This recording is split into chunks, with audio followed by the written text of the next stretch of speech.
എന്തുകൊണ്ട്? യഥാർത്ഥത്തിൽ മെസ്സിയാര പച്ച വ്യഭിചാരി, മെസ്സിയാര പച്ച വ്യഭിചാരി. എന്നോട് ഒരു വിഷവും നിങ്ങൾക്ക് തോന്നരുത്. ലയണൽ മെസ്സിയാര പച്ച വ്യഭിചാരി. കഴിഞ്ഞ വേൾഡ് കപ്പിൽ അർജന്റീന തോറ്റെന്ന് അന്തം വിട്ട തോക്കൽ തോറ്റു, എതിരില്ലാത്ത 4 ഗോളിനും.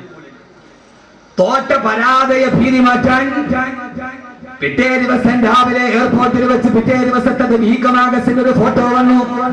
കഴിഞ്ഞ വേൾഡ് കപ്പിലെ അർജന്റീന 4 ഗോളിന് തോറ്റു കഴിഞ്ഞപ്പോ ആ പരാജയത്തിന്റെ നിരാശ മാറ്റാൻ അലക്കി പോട്ട് വസ്ത്രമില്ലാത്ത കാമുകിയെ കെട്ടിപ്പിടിച്ചുകൊണ്ട് ഹവായ് ദ്വീപിലേക്ക് വ്യഭിചാരത്തിന് പോയ ആളാണ് ലയണൽ മെസ്സി.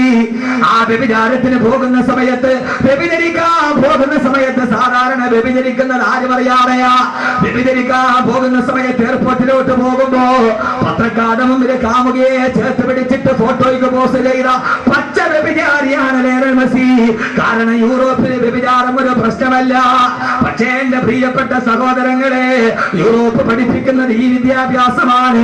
യൂറോപ്പ് പഠിപ്പിക്കുന്നത് ഈ വിദ്യാഭ്യാസമാണ്. അതിലേക്ക് നമ്മുടെ മസ്തിഷ്കം കൊണ്ടുപോയി പണയം വെച്ചപ്പോ അള്ളാന്റെ ഖുർആന്റെ വെളിച്ചം നമുക്ക് നഷ്ടപ്പെട്ടു പോയി. കിതാബുൻ അൻസൽനാഹു ഇലൈക ലിതുഖ്രിജൻ നാസ മിനൽ ളുലുമാതി ഇലൻ നൂർ. മനുഷ്യന്റെ ഹൃദയത്തിലേക്ക് വെളിച്ചം കൊടുക്കാൻ വേണ്ടി വന്ന, തമസിൽ നിന്ന് ജ്യോതിസിലേക്ക് കൊണ്ടുവരാൻ വേണ്ടി വന്ന ലോകത്തിലെ ഏറ്റവും വലിയ വ്യഭിചാരിയെ പോലും, ലോകത്തിന്റെ ഏറ്റവും വലിയ വ്യഭിചാരിയെ പോലും എന്റെ പ്രിയപ്പെട്ട സഹോദരങ്ങള് യൂറോപ്പിലെ വ്യഭിചാരിയെ നന്നാക്കാൻ എൻസൈക്ലോപീഡിയ ബ്രിട്ടാനിക്കയ്ക്ക് കഴിയില്ല. ഖുർആൻ അത്ഭുതമാകുന്നത് എങ്ങനെയാ? യൂറോപ്പിലെ വ്യഭിചാരിയെ നന്നാക്കാൻ ബ്രിട്ടീഷ് ലൈബ്രറി ഇരിക്കുന്ന എൻസൈക്ലോപീഡിയ ബ്രിട്ടാനിക്കയുടെ 12 വാല്യങ്ങൾ ബ്രിട്ടീഷ് ലൈബ്രറി ഇരിക്കുന്നുണ്ട്. അത് വായിച്ചാല് യൂറോപ്പിലെ വ്യഭിചാരി നന്നാവുകയില്ല, യൂറോപ്പിലെ പലിശക്കാരൻ നന്നാവുകയില്ല. പക്ഷേ ലോക ചരിത്രത്തിലെ ഏറ്റവും വലിയ വ്യഭിചാരിയെ അവന്റെ ഹൃദയത്തിന്റെ ഉള്ളിലേക്ക് ഇറക്കി ചെന്നിട്ട് അവനെ ലോകത്തിന്റെ ഏറ്റവും നല്ല മനുഷ്യനാക്കി മാറ്റാൻ ലോകത്തിന് കഴിഞ്ഞ ഒരു മാനവിക ദർശനത്തിന്റെ മഹാത്ഭുതമുണ്ടെങ്കിൽ മഹാത്ഭുതം ഏതെന്നറിയോ? അല്ലാഹുവിന്റെ വിശുദ്ധ ഖുർആൻ. എന്റെ പ്രിയപ്പെട്ട ചെറുപ്പക്കാരാ, എന്റെ പ്രിയപ്പെട്ട ചെറുപ്പക്കാരാ, ആദരവായ പ്രവാചകൻ നബി മുഹമ്മദ് മുസ്തഫ, പോരാ ഹബീബായ നബി മുഹമ്മദ് മുസ്തഫ, താജ്ദാരെ മദീന നബി മുഹമ്മദ് മുസ്തഫ, ये कहती कि गरे गरे आकर हलीमा मेरा घर में खैरुल वरा गया है. ये कहती कि गरे गरे आकर हलीमा मेरा घर में खैरुल वरा गया है. മദീനയിൽ ഒരു നേരത്തെ ഭക്ഷണത്തിന് വകയില്ലാതെ ഏതെങ്കിലും ഒരു കുട്ടിയെ മുലയൂട്ടാൻ കിട്ടിയാൽ തന്റെ മക്കൾക്ക് ഭക്ഷണം കൊടുക്കാമെന്ന മോഹത്തോടെ വന്ന മക്കയിലേക്ക് വന്ന ഹലീമത്ത് സൈദിയ എന്ന പട്ടിണി പാവത്തിന്റെ വീട്ടിലേക്ക് ഏത് പിഞ്ഞു പൈതലിന്റെ തളിരിളം കാലുകളാണോ ചവിട്ടപ്പെട്ടത്, ആ സമയത്ത് ഏത് വീട്ടിലാണോ പാല് വെട്ടിപ്പോയ ആടിന്റെ അകട്ടില് പോലും പാല് നിറകടിച്ചത്, സാന്നിധ്യം കൊണ്ട് പറക്കത്തിന്റെ നാമമേ, ആനന്ദത്തിന്റെ തീർത്ഥമേ, ആദർശത്തിന്റെ മുത്തേ, കരളിന്റെ രാജാവേ നബിയുനാ റസൂലുള്ളാഹ് സല്ലല്ലാഹു അലൈഹി വസല്ലമ. സദസ്സ് തീരുന്നത് വരെ സലാത്തിന് കുറവുണ്ടാകരുത്. എന്റെ പ്രിയപ്പെട്ട സഹോദരങ്ങള്, അല്ലാഹുവിന്റെ റസൂൽ മക്കം ഫത്ഹ് കഴിഞ്ഞിട്ട് മക്കം വന്ന് പിടിച്ചടക്കുകയാണ്. മക്കം പിടിച്ചടങ്ങിയിട്ട് 10 ദിവസത്തോളം നബി സല്ലല്ലാഹു അലൈഹി വസല്ലമ മക്കയിൽ താമസിക്കുമ്പോ പാതിരാ സമയത്ത് തവാഫ് ചെയ്യാൻ കഅബയിലേക്ക് പോയി. ആ സമയത്ത് പ്രവാചകനോട് കലിപൂണ്ടു നിന്ന അല്ലാഹുവിന്റെ റസൂലിനെ കൊല്ലാൻ വ്രതമെടുത്തിരുന്ന ഫുലാൽ എന്ന മനുഷ്യനുണ്ടായിരുന്നു. അയാൾക്ക് നബിയെ കൊല്ലാൻ കഴിഞ്ഞില്ല. ഇനി എങ്ങനെയാ കൊല്ലുക? മുഹമ്മദ് മക്കയിലെ രാജാവാണ്. 10,000 അനുയായികൾ ഓടിപ്പിടിച്ച വാളുമായി മുഹമ്മദിന് കാവലാണ് സല്ലല്ലാഹു അലൈഹി വസല്ലം. പാതിരാ സമയത്ത് അല്ലാഹുവിന്റെ റസൂൽ കഅബാലയത്തിന്റെ മത്താബിലെ തവാഫ് ചെയ്യുകയാ. ആ സമയത്ത് ഫുലാൽ ഊരിപ്പിടിച്ച മൂർച്ചയുള്ള വായുമായി കഅബാലയത്തിന്റെ ഭിത്തിയുടെ പുറകിൽ കാത്തിരിക്കുകയാ. കഅബാലയത്തിന്റെ ഭിത്തിയുടെ പുറകിൽ ഒളിച്ചിരിക്കുമ്പോ അല്ലാഹുവിന്റെ റസൂൽ കടന്നു വന്നു കഅബാലയത്തിന്റെ മത്താബിൽ വന്ന് 1ാമത്തെ തവാഫ് ചെയ്യുകയാ. ബഹുമാനപ്പെട്ട റസൂലുള്ളാഹി കഅബാലയത്തെ തവാഫ് ചെയ്ത് ഫുലാലെ നബി തങ്ങളെ കാണുന്നില്ല. തന്റെ പ്രിയപ്പെട്ട ഹബീബായ റസൂലുള്ളാഹിക്ക് വേണ്ടി സഹാബത്ത് വരാമെന്ന് പറഞ്ഞിട്ട് സമ്മതിച്ചിട്ടില്ല. ഏകനായി തവാഫ് ചെയ്യുമ്പോ അല്ലാഹുവിന്റെ റസൂൽ ഫുലാലയുടെ തൊട്ട് മുമ്പിലെത്തുമ്പോ ആരും അറിയാതെ മാർജാര പാദ പതന ശബ്ദം കേൾപ്പിക്കാതെ ഫുലാല തന്റെ വാളിൽ വലിച്ചൂരി അല്ലാഹുവിന്റെ റസൂലിനെ പുറകിൽ നിന്ന് വെട്ടാൻ ഹബീബായ നബിയുടെ നേരെ ചാടേണ്ട താമസം. ഹബീബായ നബി നാട മുഖത്തോട്ട് നോക്കുമ്പോ ഫുലാല കിടുങ്ങി മറച്ചു പോയി. കൈ പൊന്തുന്നില്ല, കൈ തളരുകയാണ്, വാളനങ്ങുന്നില്ല. അല്ലാഹുവിന്റെ റസൂലിന്റെ മുഖത്തിന്റെ പ്രകാശം കാണുമ്പോ സബീഹുക ബദറൈനി ബല്ലന്തനവറോ വവജൂക മിമ്മായ വവജൂക മിൻ നൂർ മലാഹതി അസറോ. ലോക ചരിത്രത്തിലെ ഏറ്റവും വലിയ ധവള പ്രകാശം കൊണ്ട് വിസ്മയിപ്പിച്ച അല്ലാഹുവിന്റെ റസൂലിന്റെ മുഖത്തിന്റെ ഒളി കാണുമ്പോ ഫുലാല ഞെട്ടിത്തെരിച്ചു പോയി. ഹബീബായ നബി രണ്ടാമത്തെ തവാഫ് പൂർത്തിയാക്കുകയാ. തന്റെ മുമ്പിൽ എത്തിയപ്പോ ഫുലാല രണ്ടാമത് ഊരിപ്പിടിച്ച വാളുമായി ഇറങ്ങേണ്ട താമസം. അല്ലാഹുവിന്റെ റസൂലിന്റെ ആ നാട്ടിന്റെ വെളിവ് കാണുമ്പോ ഫുലാല ഞെട്ടിത്തെരിക്കുന്നു.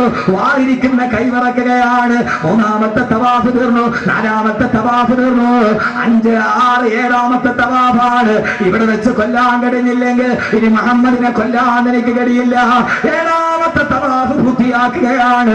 തവാഫ് പൂർത്തിയായി. ഹബീബായ നബി സല്ലല്ലാഹു അലൈഹി വസല്ലമ 7ാമത്തെ തവാഫ് ചെയ്തിട്ട് അല്ലാഹുവിന്റെ റസൂൽ അവിടെ ഇരുന്ന് ഖുർആൻ ഓതുകയാണ്. വതൂരി വകിതാബിൻ മസ്തൂർ ഫീ റഖിൻ മൻശൂർ. ഖുർആൻ ഓതേണ്ട താമസം ഖുർആൻ മനസ്സ് മുഴുവനും പിടിച്ചു നിർത്തി വർദ്ധിത വീര്യത്തോടെ തന്റെ മനസ്സിനെ മുഴുവനും പിടിച്ചു നിർത്തിയിട്ട് ഖുർആൻ ഹബീബായ നബിയുടെ മുമ്പിലേക്ക് ചാടേണ്ട താമസം. അല്ലാഹുവിന്റെ റസൂലിന്റെ ഖുർആൻ ഓതൽ കേട്ടപ്പോ ഖുർആൻ പേടിച്ചു മറച്ചുപോയി. ഖുർആനിന്റെ കയ്യിൽ നിന്ന് വാൾ താഴേക്ക് വീണു. ഹബീബായ നബി തിരിഞ്ഞു നോക്കുമ്പോ താഴെ കിടക്കുന്ന വാളിന്റെ മുമ്പിൽ പിറക്കുകയാണ് ഖുർആൻ. ഖുർആനക്ക് മനസ്സിലായി താൻ പിടിക്കപ്പെട്ടു. മുഹമ്മദിന്റെ അനുയായികൾ തന്നെ തുണ്ടമായി വെട്ടിക്കളയും. മക്കയുടെ രാഷ്ട്രപതിയാണ് കൊല്ലാൻ വന്നത്. രാഷ്ട്രപിതാവിനെ വധിക്കാൻ വന്നവന് മുഹമ്മദിന്റെ ഉമർ തന്നെ വെറുതെ വെച്ചോക്കുമ്പോ ഖുർആൻ കിടന്ന് വിറക്കാൻ തുടങ്ങി. ഖുർആനയുടെ നാവ് പറ്റിപ്പോയി. അല്ലാഹുവിന്റെ റസൂൽ പറഞ്ഞു, ഖുർആന അറഫ്തുക, നിന്നെ ഞാൻ കണ്ടിരുന്നു ഖുർആന. ഒന്നാമത്തെ തവാഫിന് മതാഫിന് വരുമ്പോ എന്നെ കൊല്ലാൻ വേണ്ടി എന്റെ പള്ളയിൽ കത്തിമുട്ടി ഇറക്കാൻ കാത്തു നിൽക്കുന്ന നിന്നെ ഖുർആന ഞാൻ കണ്ടു ഖുർആന. നീ ഇവിടെ നിൽക്കുന്നുണ്ടെന്ന് എനിക്കറിയാം ഖുർആന. പക്ഷേ ഖുർആന ആരും നിന്നെ കണ്ടിട്ടില്ല. ഓടി രക്ഷപ്പെട്ടോ ഖുർആന. ലോകത്തിന്റെ വിട്ടുവീഴ്ചയുടെ, ഉദാരതയുടെ, സാധ്യതയുടെ, സഹാനുഭൂതിയുടെ, ഉദാരതയുടെ, സ്നേഹത്തിന്റെ, വാത്സല്യത്തിന്റെ പകരം വെക്കാനില്ലാത്ത പര്യായ പദമേ. അല്ലാഹുവിന്റെ റസൂൽ പറഞ്ഞു, ഖുർആന ഉമർ നിന്നെ കണ്ടിട്ടില്ല, ഖാലിദ് കണ്ടിട്ടില്ല. ഓടി രക്ഷപ്പെട്ടോ ഖുർആന. നിന്നെ ഞാൻ മാത്രമേ കണ്ടിട്ടുള്ളൂ, ഞാൻ മാത്രമേ കണ്ടിട്ടുള്ളൂ. എന്റെ പ്രിയപ്പെട്ട സഹോദരങ്ങളെ, അത് കേൾക്കേണ്ട താമസം, അത് കേൾക്കേണ്ട താമസം. ഖുർആൻ എന്ന അക്രമി ഫവഖഅതു ബൈന യദൈ മുഹമ്മദിൻ സല്ലല്ലാഹു അലൈഹി വസല്ലം അല്ലാഹുവിന്റെ റസൂലിന്റെ കാലിലേക്ക് വീണു. അശ്ഹദു അല്ലാ ഇലാഹ ഇല്ലല്ലാഹ് വഅശ്ഹദു അന്ന മുഹമ്മദർ റസൂലുള്ളാഹ്. ഞാനിതാ വന്നു നബിയേ, ഖുർആന്റെ വെളിച്ചത്തിലേക്ക്, തൗഹീദിന്റെ വെളിച്ചത്തിലേക്ക്, അങ്ങയുടെ ചാരത്തേക്ക് ഞാൻ വന്ന നബിയേ. അല്ലാഹുവിന്റെ റസൂലിന്റെ മുമ്പിൽ കിടന്നിട്ട് തന്റെ തല കൊണ്ടുപോയി മണ്ണിലിട്ടിട്ട് ഖുർആൻ പൊട്ടിക്കരയാൻ തുടങ്ങി. ഈ മനുഷ്യനെയാണോ കൊല്ലാൻ വന്നത്? ഈ മനുഷ്യനോടാണോ വർഷങ്ങളോളം വൈരാഗ്യം മനസ്സിൽ നിറച്ചു നിന്നത്? ഖുർആൻ നീ എത്ര തെമ്മാടിയാണ് ഖുർആൻ. തന്റെ ആ വടിയരികിൽ കിടന്ന് തല കൊണ്ടുപോയി മണ്ണിലിട്ട് ഉരുട്ടി ഉരുട്ടി അവസാനം ഖുർആൻ വീട്ടിലേക്ക് പോവുകയാ. പ്രിയപ്പെട്ട ചെറുപ്പക്കാരെ, ഖുർആൻ എന്താ? ആ ഖുർആൻ വീട്ടിലേക്ക് പോകുമ്പോഴാണ് പതിവ് പോലെ ഖുർആനെ കാത്ത് നാട്ടിലെ വേശ്യപ്പെണ്ണ് കാത്തിരിക്കുന്നത്. അണിഞ്ഞൊരുങ്ങി ആ നാട്ടിലെ വേശ്യപ്പെണ്ണ് കാത്തിരിക്കുകയാണ്. ഖുർആനാ വരിക ഖുർആനാ, നിനക്ക് വേണ്ടി എന്റെ കിടപ്പറ ഞാൻ മാറ്റി വെച്ചിരിക്കുകയാ. ഓ സമയത്ത് ഖുർആൻ എന്ന ചെറുപ്പക്കാരൻ ഖുർആന്റെ അത്ഭുതമേടാണ്. ഓ ഖുർആൻ എന്ന ചെറുപ്പക്കാരന് മുസ്ലിമായിട്ടൊരു മണിക്കൂർ പോലുമായിട്ടില്ല. ആ വേശ്യപ്പെണ്ണിനോട് പറഞ്ഞു, ഇല്ല പെണ്ണേ, ഇല്ല പെണ്ണേ, ഇല്ല പെണ്ണേ, അസ്ലംതു ബൈന യദയിൽ മുസ്തഫ ഹബീബായ നബിയുടെ മുമ്പിൽ വെച്ച് ഞാൻ മുസ്ലിമായി അങ്ങോട്ട് പോയപ്പോ ഈ പെണ്ണിന്റെ കടപ്പുറയിൽ കിടന്ന് വ്യഭിചരിച്ചിട്ട് പോയ ഹുദാല, ആ ഹുദാല പറഞ്ഞു ഇല്ല ഇല്ല ഇല്ല ഇല്ല, അസ്ലംതു ബൈന യദയിൽ മുസ്തഫ, ഞാൻ ഹബീബായ നബിയുടെ മുമ്പിൽ മുസ്ലിമായി 1 മണിക്കൂർ പോലും ആയിട്ടില്ല മുസ്ലിമായിട്ട്. ഖുർആന്റെ ആയത്ത് മനസ്സിൽ കയറിയപ്പോ, ഖുർആന്റെ ആയത്ത് മനസ്സിൽ കയറിയപ്പോ ഇല്ല, നിന്റെ കടപ്പറയിലേക്ക് ഞാൻ ഇനി വരില്ല, ഹുദാല നിനക്കിനി കിട്ടില്ല, ഹുദാല ഇനി വ്യഭിചരിക്കില്ല, ഹുദാല ഇനി മദ്യപിക്കില്ല. അസ്ലമ ഹുദാല. യൂറോപ്പിലെ പച്ചവിചാരിയ മനസ്താന്തരമുണ്ടാക്കി ലോകത്തിന് സമർപ്പിക്കാൻ ബ്രിട്ടീഷ് ലൈബ്രറിയിലെ മഹാഗ്രന്ഥത്തിന് കഴിയില്ല, ഷേക്സ്പിയറിന്റെ നാടകത്തിന് കഴിയില്ല, യുദ്ധ റൊമാന്റിക് ഭാവനയ്ക്ക് കഴിയില്ല, എലൻഗസറിന്റെ നോവലിന് കഴിയില്ല. പക്ഷേ സഹോദരങ്ങളെ, പക്ഷേ ലോകത്തിന് അത്ഭുതം നടത്തിയത് ഒരു പച്ച വ്യഭിചാരിയെ ഒരൊറ്റ നിമിഷം കൊണ്ട് ലോകത്തിന്റെ മുമ്പിൽ സമർപ്പിച്ചു കൊടുക്കാൻ, അവന്റെ ഹൃദയത്തിലോട്ടിറങ്ങാൻ. ആ വിദ്യാഭ്യാസമാണ് ഖുർആന്റെ വിദ്യാഭ്യാസം. ഹാഫിളായ ഒരു കുഞ്ഞ് അവൻ മരിക്കുന്നത് വരെ അവൻ മദ്യപിക്കില്ല, അവൻ വ്യഭിചരിക്കില്ല. കാരണം അവന്റെ മനസ്സിൽ ഓർമ്മയുണ്ട്, അല്ലാഹുവേ എന്റെ ഹൃദയത്തിൽ ഞാൻ മനഃപാഠമാക്കിയതെന്താ, ലൗഹുൽ മഹ്ഫൂദിൽ നിന്ന് ഏഴാനാകാശത്തിൽ നിന്ന് റൂഹുൽ അമീൻ പറന്നു കൊടുത്ത ഈ സുന്ദരമായ വാക്യമാണ് എന്റെ ഹൃദയത്തിന്റെ ഉള്ളിലുള്ളത്. അതുകൊണ്ട് ഖുർആൻ അത്ഭുതങ്ങളുടെ മഹാത്ഭുതമാണ്. ബസ്മതി അരിയെ കുറിച്ചിട്ട് മാത്രമല്ല, സൂര്യന്റെ ഭ്രമണപഥത്തെ കുറിച്ചിട്ട് മാത്രമല്ല, ഇരുമ്പിനെ കുറിച്ച് മാത്രമല്ല, ഉറുമ്പിനെ കുറിച്ച് മാത്രമല്ല, സൂര്യനെ കുറിച്ച് പറഞ്ഞ ഗ്രന്ഥമാണ്. ഇസ്ലാമിലേക്ക് ഖുർആൻ കണ്ട് കടന്നു വരുമ്പോ ഉമർ റളിയല്ലാഹു അൻഹുവിന്റെ മയ്യത്ത് കുളിപ്പിക്കുമ്പോ ആ സമയത്ത് വലത്തെ തോളിലൊരു അടയാളം ഉണ്ടായിരുന്നു. ഏതടയാളം എന്നറിയോ? തന്റെ ജാഹിലിയ്യ കാലഘട്ടത്തിൽ മല്ലന്മാരെ തോളിൽ വെച്ച് വട്ടം ചുറ്റിയതല്ല. ആ മനുഷ്യനെ കുളിപ്പിക്കുമ്പോൾ, ഉമർ റളിയല്ലാഹു അൻഹുവിന്റെ മയ്യത്ത് കുളിപ്പിക്കുമ്പോ വലത്തെ ചുമലിൽ ഒരു അടയാളം ഉണ്ടായിരുന്നു. പാതിരാ സമയത്ത് പാവപ്പെട്ടവർക്ക് ഭക്ഷണത്തിന് വേണ്ടി മാവും ഗോതമ്പ് മാവും ചുമന്നുകൊണ്ട് പോയതിന്റെ അടയാളം ആ മനുഷ്യന്റെ മയ്യത്ത് കുളിപ്പിക്കുമ്പോ ആ മനുഷ്യന്റെ വലത്തെ തോളിലുണ്ടായിരുന്നു. പാതിരാ സമയത്ത് അഗതികൾക്കും യതീമീങ്ങൾക്കും അനാഥർക്കും ഗോതമ്പിന്റെ റൊട്ടിയും ചുമന്നുകൊണ്ട് പോയ പാടിന്റെ അടയാളത്തിന്റെ തിരുശേഷിപ്പ് ഈ മനുഷ്യന്റെ ചുമലിലുണ്ടാകുന്ന രീതിയിൽ ഉക്കാളാച്ചന്തയില് മല്ലന്മാരെ തോളിൽ വെച്ച് അമ്മാനമാടിയ മനുഷ്യനെ ഈ രീതിയിൽ പരിവർത്തിപ്പിച്ചതാരാ?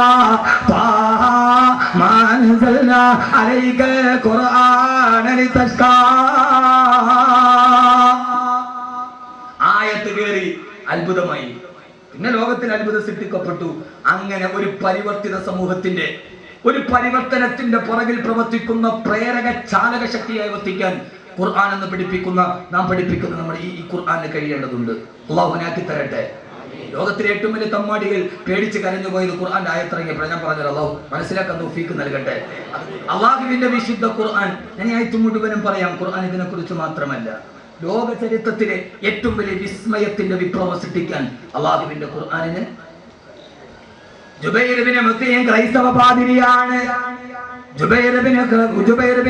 ക്രൈസ്തവ പാതിരിയാണ്.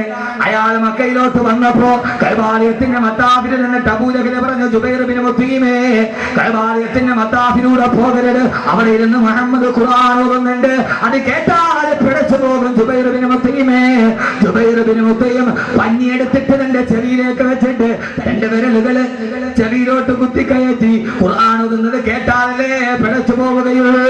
ജുബൈർ ഇബ്നു മുത്തീം എന്ന ക്രൈസ്തവ തന്റെ വരൽ ചെവിയിൽ കുത്തിക്കയറ്റിയിട്ട് കഅബാലയത്തിന്റെ മത്താഫിലൂടെ പോകുമ്പോഴാണ് കഅബാലയത്തിന്റെ മത്താഫിൽ ഖുർആൻ ഓതുന്നത്. വത്തൂരി വകിതാബിൻ മസ്തൂർ ഫീ റഖിൻ മൻശൂർ വൽ ബൈത്തിൽ മഅമൂർ. ആ ക്രൈസ്തവ പാതിയുടെ വിരൽ താനെ അയഞ്ഞു. അയാളുടെ ഉള്ളിലോട്ട് ഖുർആൻ കയറി. ഫവഖഅതു ബൈന യദയിൽ മുസ്തഫ. അബൂജഹൽ നോക്കി നിൽക്കുമ്പോ ഒരൊറ്റ ആയത്ത് കേട്ടപ്പോ അല്ലാഹുവിന്റെ റസൂലിന്റെ കാൽക്കലേക്ക് വീണു ജുബൈർ ഇബ്നു മുത്തീം. എത്രയെത്ര മഹാത്ഭുതങ്ങൾ, എത്രയെത്ര മഹാത്ഭുതങ്ങൾ. എത്തോപ്യയിലേക്ക് ഹിജ്റ പോവുകയാണ്. അലി റളിയല്ലാഹു തആല അൻഹു ബഹുമാനപ്പെട്ട ജഅഫർ ഇബ്നു അബീ താലിബിന്റെ മുമ്പിൽ നജാഷിയുടെ മുമ്പിൽ വന്നിട്ട് അബൂ സുഫിയാൻ പറഞ്ഞില്ല, മുഅ്മിനീങ്ങളെ, ഈ മുഹമ്മദും കൂട്ടരും നമ്മുടെ വിഗ്രഹങ്ങളെ തള്ളി പറയുന്നവരാണ്, മതപ്രമാണങ്ങളെ തള്ളി പറയുന്നവരാണ്, ഇവിടെ നിന്ന് നാടുകളെ മാറ്റണമെന്ന് നജാഷിയോട് പറഞ്ഞപ്പോ നജാഷി ചോദിച്ചില്ല ജഅഫർ ഇബ്നു അബീ താലിബിനോട്, നിങ്ങളുടെ മുഹമ്മദ് എന്താ പറയുന്നത്? ഞങ്ങളുടെ റസൂലുള്ളാഹി ഖുർആൻ ഞങ്ങൾക്ക് ഓതി തരാറുണ്ട്. നജാഷി എന്ന ക്രൈസ്തവ പാതിരി ചോദിച്ചു, എന്നാൽ ആ ഖുർആനിൽ നിന്നൊരൽപ്പം നിങ്ങളൊന്ന് പാരായണം ചെയ്യുമോ? നജാഷി എന്ന ക്രൈസ്തവ രാജാവിന്റെ രാജസദസ്സിൽ 10,000-കണക്കിന് ക്രൈസ്തവ പണ്ഡിതന്മാരുടെ മുമ്പ് ജഅഫർ ഇബ്നു അബീ താലിബ് ഓതാൻ തുടങ്ങി. ബിസ്മില്ലാഹിർ റഹ്മാനിർ റഹീം.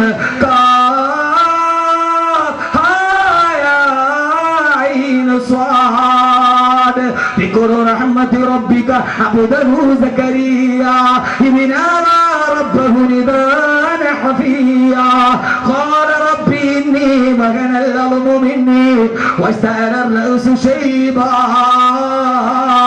നജാസി എന്ന ക്രൈസ്തവ പാതിരി കണ്ണിലൂടെ കണ്ണുനീര് തടം തല്ലിയാത്തൊടുങ്ങി ചാടി എഴുന്നേറ്റ് ഇത് കേട്ട ക്രൈസ്തവ പണ്ഡിതന്മാര് പൊട്ടിക്കരഞ്ഞു പോയി. അവര് പറഞ്ഞു, അതെ അതെ, ഇത് മറിയമിനെ കുറിച്ച് പറയുന്ന ഗ്രന്ഥമാണ്, ഇത് ഞങ്ങളുടെ യേശു ക്രിസ്തു പറഞ്ഞു തന്നതാണ്, ഇത് ഖുർആനാണ്, ഖുർആനാണ്. ആ മുഹമ്മദ് സത്യത്തിന്റെ പ്രവാചകനാണ്. ജഅഫറേ, നിങ്ങൾക്ക് ഞാൻ അഭയം നൽകുന്നവരുണ്ട്. ക്രൈസ്തവ പുരോഹിതന്റെ ക്രൈസ്തവ രാജാവിന്റെ കരിങ്കല്ലിന്റെ ഇടഭിത്തിയിലേക്ക് തുളച്ചിറങ്ങി അല്ലാഹുവിന്റെ വിശുദ്ധ ഖുർആൻ. പെങ്ങളെ, 7 മുതൽ 9 വരെ ലോകത്തുള്ള സർവാഭാസങ്ങളും ജീവിതത്തിന്റെ മുഖമുദ്രയാക്കി മാറ്റിയ 1 കോടി രൂപ കിട്ടിയാൽ അരക്ക് പോട്ട് വസ്ത്രം മാറ്റാൻ തയ്യാറെടുക്കുന്ന ഈ സമുദായത്തിന്റെ പ്രിയപ്പെട്ട പെങ്ങളെ, ഒരു കാലഘട്ടത്തിന് മഗ്‌രിബിന്റെ ബാങ്ക് കേട്ടാൽ ആ സമയത്ത് നമ്മുടെ വീടുകളിൽ ഉണ്ടാകുമായിരുന്നു അല്ലാഹുവിന്റെ വിശുദ്ധ ഖുർആൻ. കൂടുന്നു പൊട്ട ഇടം വരം 2 ഓരോരോ സാഹത്തിൽ മാറ്റങ്ങളുണ്ട്. ഖുർആൻ നമുക്ക് അന്യമായി പോയി, ഖുർആൻ ഓതുന്ന സദസ്സ് നമുക്ക് അന്യമായി പോയി. നജാഷിയുടെ ക്രൈസ്തവ പുരോഹിതന്റെ നെഞ്ചിലിറങ്ങിയപ്പോ പൊട്ടിക്കരഞ്ഞ നജാഷി, പൊട്ടിക്കരഞ്ഞ നജാഷി. ഖുർആൻ കരയാനുള്ളതാണ്, കേട്ടിട്ട് കരയണം. 1994 എനിക്ക് ദാറുൽ ദൈവത്തിൽ സനദ് സമ്മേളനം നടന്നു. മിസ്സിസ് ഇന്ദിരാഗാന്ധി എന്ന പ്രധാനമന്ത്രിയാ. മിസ്സിസ് ഇന്ദിരാഗാന്ധിയുടെ മുമ്പിൽ വെച്ച് ലോക പ്രശസ്ത ഖുർആൻ വിദഗ്ധൻ ഷെയ്ഖ് ബാസിത്ത് ഖിറാഅത്ത് നടത്തി. ആ ഖുർആൻ കേട്ടപ്പോ ഇന്ദിരാഗാന്ധി പൊട്ടിക്കരഞ്ഞു പോയി. ഖുർആന്റെ അർത്ഥം അറിയാത്ത ഇന്ദിരാഗാന്ധി, മുസ്ലിം അല്ലാത്ത ഇന്ദിരാഗാന്ധി അവിടെ ഇരുന്നിട്ട് ഖുർആൻ കേട്ടിട്ട് അവർ അവസാനം അവിടെ നിന്ന് പോകുമ്പോ ഒരു ഖുർആന്റെ കോപ്പി വാങ്ങിച്ചിട്ടാണ് പോയത്. നമ്മൾ ഖുർആന്റെ ആളുകളാണ്, നമ്മൾ മുസ്ലിങ്ങളാ. നമുക്ക് ആകെ ഉള്ളത് എന്താ? നമുക്ക് ഈ അസലില്ലാത്ത സാധനം കൊണ്ട് നടക്കാനല്ലാതെ നമുക്ക് ഇന്നേവരും പറഞ്ഞത്. നമുക്ക് ഖുർആനൊന്നും വേണ്ട, നമുക്ക് അസലില്ലാത്ത സാധനം മതി. ഈ 4 പേര് അസലില്ലാത്ത 2 സാധനം കിട്ടും. ഒന്ന് പുകയില്ലാത്ത അടുപ്പും, പിന്നെ ഒരു അസലില്ലാത്ത തരീക്കത്തും. 2 4 പേരെ സംഭാവന. അവിടെ പൊതുവെ അസലില്ല, കാരണം അടുപ്പിന് പുക ഉണ്ടാവലാണ് അസല്. അപ്പൊ പുകയില്ലെങ്കിൽ അപ്പൊ അത് ഖിലാഫുൽ അസലാണ്. നമുക്ക് ഈ അസലില്ലാത്തത് മതി എന്റെ പൊന്ന സഹോദരങ്ങളെ. എന്നിട്ട് നമ്മൾ തമ്മിലടിക്കാനും പള്ളി പൊട്ടിക്കാനും നടക്കുക. എനിക്കൊന്നിനോടുമില്ല. ഈ ഖുർആന്റെ പുറകെ നിങ്ങൾ നടക്കുക, ഈ ഖുർആന്റെ വെളിച്ചത്തിൽ പിടിക്കുക. എന്നിട്ട് ആ വെളിച്ചത്തിലൂടെ ഖബറിലും സ്വർഗത്തിലും സ്വർഗത്തിലൊരു അത്ഭുത കാഴ്ചയുണ്ട്. അത്ഭുതങ്ങളുടെ മഹാത്ഭുതം ദുനിയാവിലല്ല, സ്വർഗത്തിലൊരു അത്ഭുത കാഴ്ചയുണ്ട്. ഇരുന്നാൽ ഞാൻ അവസാനം പറഞ്ഞുതരാം. ഇരിക്കൂ.